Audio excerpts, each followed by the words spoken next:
जोधपुर जूनागढ़ में बड़ी दिक्कत आई। जोधपुर के राजा थे वो सारी 22 की 22 रियासतें पूरे राजस्थान की, ग्रेटर राजस्थान की, वो जोधपुर से इन्फ्लुएंस थी क्योंकि जोधपुर बहुत बड़ा था। और वहाँ के जो राजा हनवंत सिंह थे 1947 में वो धौलपुर के महाराज नवाब की मदद से, जो भोपाल वाले थे, उनकी मदद से जाके जिन्ना से मिले और जिन्ना के साथ उन्होंने नेगोशिएशन कर लिया। और जिन्ना ने उनको कन्विंस कर लिया कि भाई तुम, मैं कोरे कागज पे साइन करके दे देता हूं तुमको, महाराज हनवंत सिंह ऑफ जोधपुर, जो तुमको चाहिए मुझसे ले लो।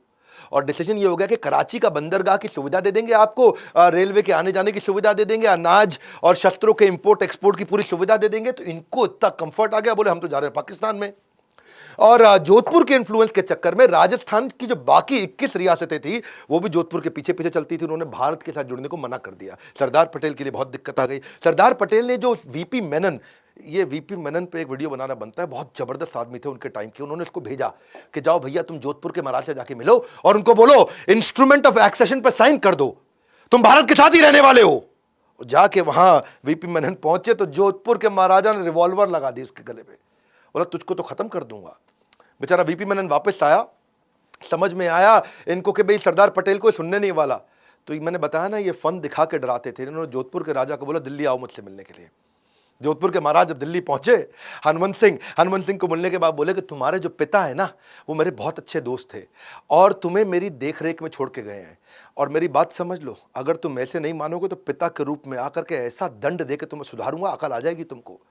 और उनको, क्योंकि ना इनको मालूम था कि जैसलमेर, बीकानेर, ये सब कोई साथ में नहीं आया और ये पाक के साथ जाके मिल गया। अगर पाकिस्तान के साथ और राजस्थान पाकिस्तान के पास चला जाता तो पूरा राजस्थान मिला के पाकिस्तान दिल्ली के नजदीक आता, और किसी देश की राजधानी अगर बाजू वाले देश के बिल्कुल नजदीक हो तो देश की राजधानी पर खतरा बढ़ जाता है।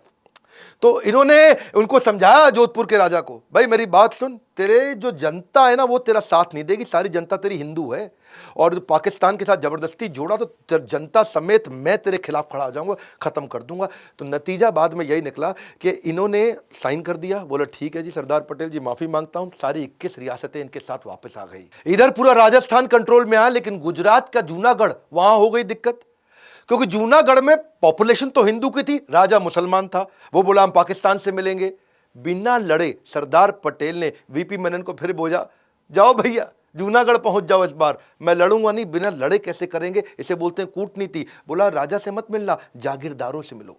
ऊपर राजा है, नीचे जागीरदार है छोटे छोटे, उनसे जाके मिलो, उनको जाके भड़का दो और जाकर के क्या बोलो, उनको बोलो कि तुम्हारा मुस्लिम नवाब मुस्लिम मुल्क के चंगुल में तुम सबको फंसवा देगा, तुम सारे हिंदू हो, तुम्हारा नवाब मुसलमान, वो देश मुसलमान, तुम सब फंस जाओगे। जैसे ही ये बोला तो वहां विद्रोह चालू हो गया।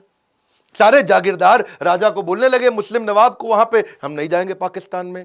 और बिना लड़े इन्होंने क्या बोला कूटनीति से, चलो वोटिंग करा लो। जब वोटिंग कराया गया 1948 के अंदर जूनागढ़ में, तो इंडिया के लिए उनसे पूछा किसको वोट दोगे, इंडिया में रहोगे कि पाकिस्तान में रहोगे।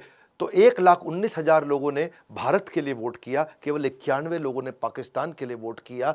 यहां से जूनागढ़ वापस आया।